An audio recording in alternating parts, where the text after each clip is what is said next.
Bismillahirrahmanirrahim. Assalamualaikum warahmatullahi taala wabarakatuh. Alhamdulillahirabbil alamin wa sallallahu ala sayyidina Muhammadin wa ala alihi washabihi wasallam. Amma ba'du. Sepertinya kita sudah sah untuk mengatakan bahwa proses persidangan yang menimpa Dr. Tifa dan Roy Suryo dalam hal ini adalah sebuah tragedi yang nampak di depan hidung kita sendiri, bahwa kedua orang ini sedang dikeroyok oleh sistem yang memaksakan mereka itu untuk dihukum. Ini sudah nampak dari lama ya bau-baunya itu.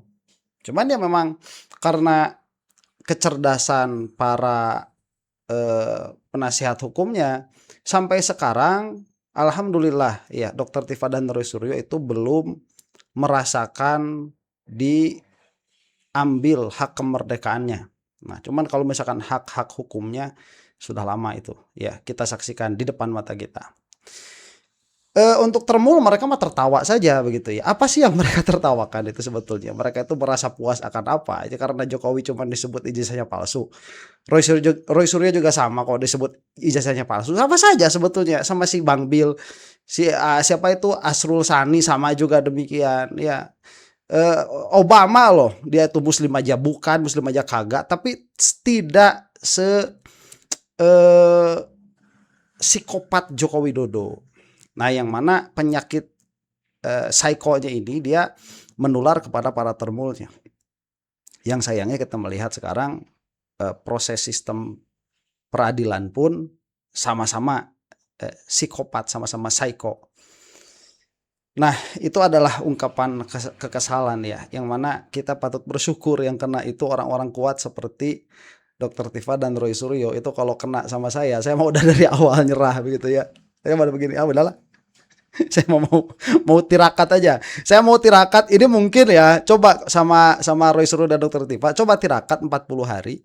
Itu kalau bisa makanya jangan makan yang bernyawa-nyawa tuh. Jangan makan yang bernyawa begitu ya. Yang bernyawa-nyawa, jangan makan yang bernyawa. Kemudian munajat kepada Allah Subhanahu wa taala, insyaallah mustajabah doa hari ke-40 itu.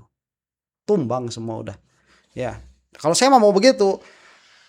Makanya Allah tidak memilih saya untuk menghadapi persoalan seberat ini karena di dalam perjuangan begitu ya, putus asa, rasa frustrasi, kemudian merasa kecil itu tidak boleh ya, tidak akan menjadi pejuang pada akhirnya karena namanya juga pejuang, yaitu pasti underdog awalnya itu tidak diunggulkan ya. Masa pejuang diunggulkan? Yang diunggulkan itu penguasa dari dulu.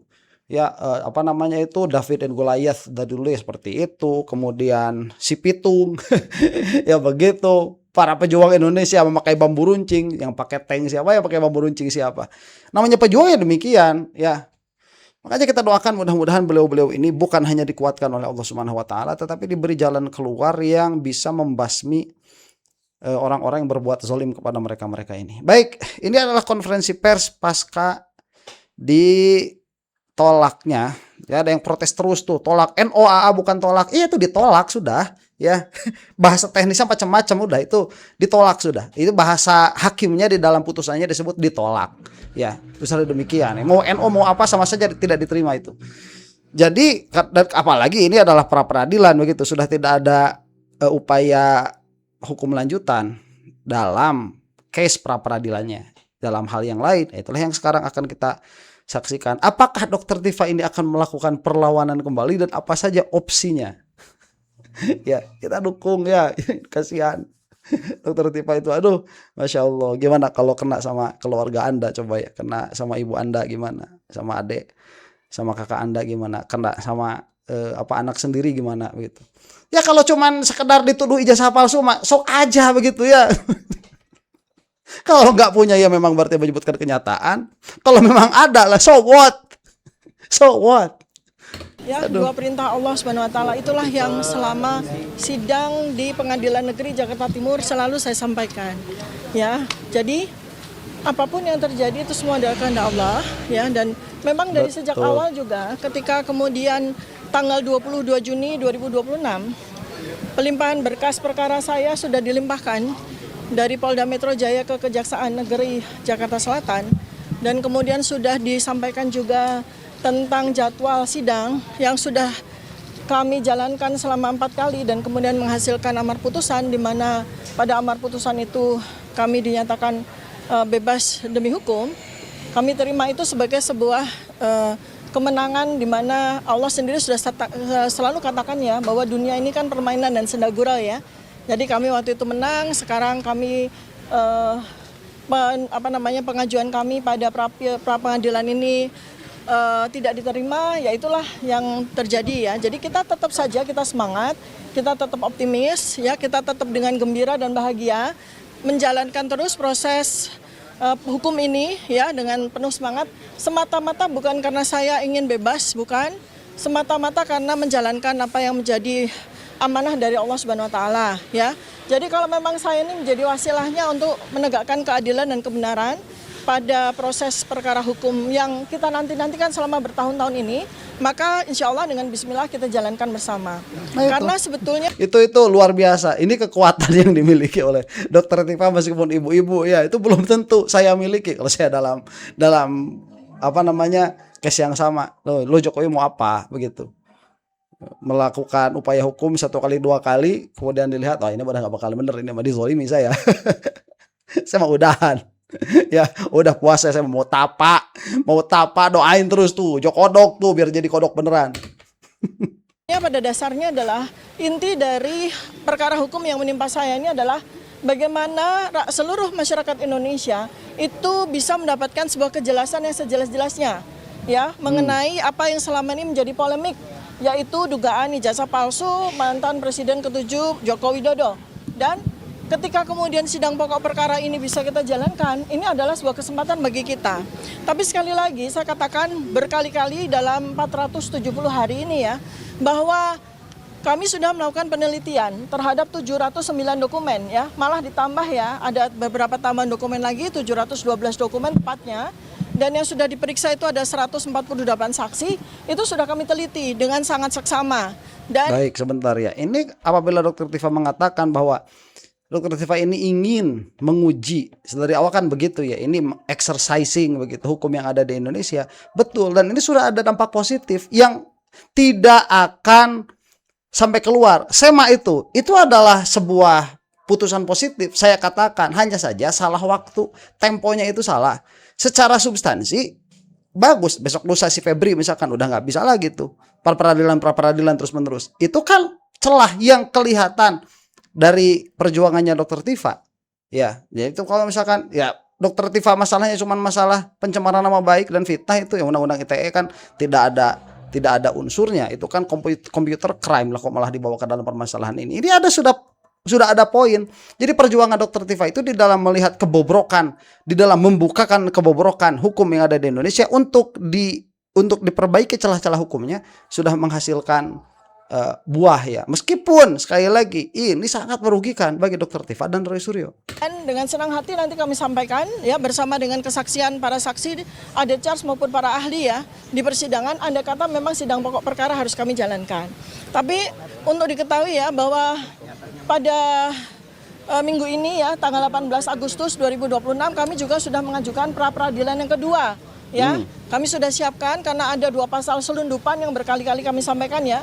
Pasal selundupan yang sangat tidak ada relevansinya sama sekali dengan kasus saya, tetapi memang semata-mata merupakan sebuah niat jahat ya, niat tidak baik dari pelapor untuk menghukum saya seberat-beratnya atas pasal 8 dan dengan hukuman 8 tahun dan 12 tahun ya, pasal 32 35. Dan kami dari kesimpulan yang kami dapatkan ya oleh jaksa penuntut umum ya, kami mendapatkan tambahan ya yang dalam ini menjadi tesis ya, bahwa ternyata betul-betul pasal 32 35 itu betul-betul dilakukan overcharging ya, betul-betul dilakukan dengan niat yang tidak baik ya. Malah kemudian barang bukti yang dibebankan kepada saya terkait dengan pasal 32 35 Undang-Undang ITE itu betul-betul tidak relevan. Nanti saya tidak akan spill sekarang ya, tapi nanti kita akan lihat bersama-sama. Ini menjadi baik. Ini kan sudah kemarin ya oleh Roy Suryo tuh diajukan juga pra peradilannya mengenai pra peradilan undang-undang ITE, dan itu kan ditolak. Apa penolakannya itu? Si hakim tidak mau melihat fakta persidangan.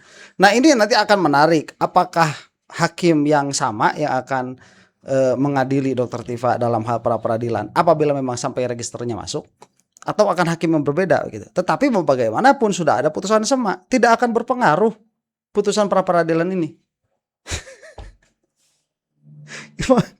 Mas saya, coba kita melihat, ini kan sistem ya. Sistem itu kan ya begitu, cetawelo-welo yang namanya sistem itu. Kamu itu punya mesin espresso nih buat bikin kopi. Kalau sistem kan selalu sama begitu. Cetlek begini, cetrek begitu. Kan namanya juga sistem. Lah ini sistem kok acak adut. Inputnya sama, outputnya kok bisa beda. Ya, atau sebaliknya, outputnya sama, lah kok dari input yang berbeda begitu. Itu ya mau heran cuman Indonesia ya. Dan ini ada tambahan katanya, iya kalau undang-undang ITE memang tidak bisa tidak bisa dikatakan kepada Dr. Tifa dan Roy Suryo. Coba Anda bayangkan ini ya. Undang-undang ITE buktinya apa? Kemarin kan yang waktu dakwaan dari JPU kepada Dr. Tifa itu kan hanya acara-acara talk show. Yang mana ini katanya adalah delik murni. Lah kok kenapa rismon yang ada di dalam pembacaan dakwaan itu ada rismon, acara rismon ada di situ. Lah dia kok bisa restoratif justice? Sejak kapan delik murni bisa restoratif justice? Ya salam, ya salam. Pelajaran bersama buat kita, dan Aduh. saya selalu katakan ya bahwa apabila pada saat putusan selesai diterima, saya mengucapkan alhamdulillah. Tetapi jika putusan selesai pada saat itu tidak diterima dan kemudian sidang maju pada pokok perkara, saya mengucapkan Bismillahirrahmanirrahim. Ya, selanjutnya akan disampaikan oleh para lawyer saya. Ya, itu kuat bagus sekali ya, rekan-rekan jurnalis yang saya hormati. Tadi kalau kita mendengarkan putusan pra peradilan pada hari ini, sebetulnya kita bukannya dikalahkan, hanya secara teknis ini kami lebih dulu pelimpahan daripada terjadinya pendaftaran. Jadi hanya masalah waktu saja. Ini adalah cerita klasik tentang balapan. Balapan itu artinya bagaimana menggugurkan pra peradilan kita dengan memasukkan pokok perkara. Ini klasik. Dari dulu memang penuntut umum selalu ingin menggugurkan pra peradilan dengan cara memasukkan pengadilan, dan sepertinya ya kurang lengkap, sepertinya juga tidak dipedomani adanya SEMA nomor 3 tahun 2026 yang barusan. Memang ini perintah kepada hakim ya, cuman pedoman bagi hakim-hakim di lingkungan Mahkamah Agung ya. Tapi SEMA itu mengatakan bahwa apabila pra peradilan ini bukan soal pelimpahan perkara sebetulnya. Yang seharusnya ditinjau itu adalah tentang pemeriksaan pokok perkara. SEMA nomor 3 tahun 2026 itu jelas mengatakan pemeriksaan selama pemeriksaan pokok perkara itu sudah didahului oleh adanya pra peradilan, itu yang harus berhenti. Namun apa boleh buat, kami tidak diterima, pengadilannya tidak terima, tidak, sekali lagi tidak berarti kami dikalahkan. Hal yang lain sehingga pertimbangan soal pasal 75 ayat 4, terus kemudian 206 ayat 1 dan 2 itu tidak menjadi pertimbangan bahwa seharusnya kalau penuntut umum itu akan memperbaiki surat dakwaan harus didahului adanya kesempatan yang diberikan oleh hakim untuk melakukan. Nah ini tanpa adanya itu sehingga kita akan terus ambigu soal pasal 75 ayat 4 KUHP ini. Itu yang pokoknya karena pra peradilan ini ditolak begitu saja di depan pintu, maka kasus ambiguitas tentang ketidakjelasan pasal 75 ayat 4 itu adalah terus menggantung. Begitu kesan kami. Saya tambahkan ya. Ya. Baik, ini juga di dalam memahami SEMA nomor 3 ya tahun 2026 itu kan sudah jelas-jelas dijadikan bahan pertimbangan oleh hakim pra peradilan. Sudah jelas-jelas itu dijadikan pertimbangan. Tetapi apakah itu tepat? Saya katakan tadi kan tidak linear juga ya. Putusannya itu ya bukan untuk menolak pra peradilan kok malah di dimasukkan ke dalam penolakan pra peradilan itu bukan yang ditolak, bukan permohonannya kan, yang ditolak memang berkasnya. Jadi pra peradilannya, permohonan pra peradilannya bukan permohonan case-nya. Itu bahasanya ada NU, ya terserah kamu lah, bahasa teknis mah. Ya itu sama saja, tidak diterima gitu, ditolak. Hakim juga merujuk ke SEMA yang baru tanggal 8. Iya. Nomor 3 tahun 2026. Nomor 3 tahun 2026, yaitu kalau nggak salah tanggal 18 Agustus dan sebagainya. Sebenarnya kalau itu dirujuk, kan ini kan tinggal pembacaan putusan ya. Seharusnya tidak merujuk ke sana karena tidak ada aturan yang berlaku surut gitu loh. Nah, kan, itu betul. yang kami lihat itu bagaimana peraturannya baru keluar diperlakukan pada perkara kami. Seharusnya itu untuk yang ke depan, Dan satu hal lagi, kalau ditolak ini bukan berarti kita nanti itu tidak melawan dakwaan mereka. Kami tetap akan melawan dakwaan mereka dan mudah-mudahan putusannya akan sama seperti diterima ya, meskipun itu di akhir nanti. Nah, banyak orang menduga bahwa memang dibuat seperti itu agar apa? Agar pokok perkaranya nanti hilang. Dugaan orang ya. Karena apa? Nanti yang kita dimenangkan nanti di belakang. Berarti perkara walaupun sudah luar biasa persidangannya, tapi yang dimenangkan adalah perlawanan kami. Ya itu yang banyak orang khawatir seperti itu. Karena Baik, sebentar ya, itu poin yang amat sangat bagus. Jadi bagaimana mungkin di dalam sebuah sistem hukum, kepastian hukum seperti di kita itu civil law, seseorang itu dia dikenakan oleh peraturan, yang mana peraturannya itu dia dibuat kemudian setelah adanya perbuatan. Lah, tidak ada kepastian hukum kalau begitu. Ya, makanya si SEMA 3 2026 ini saya katakan bagus untuk ke depan.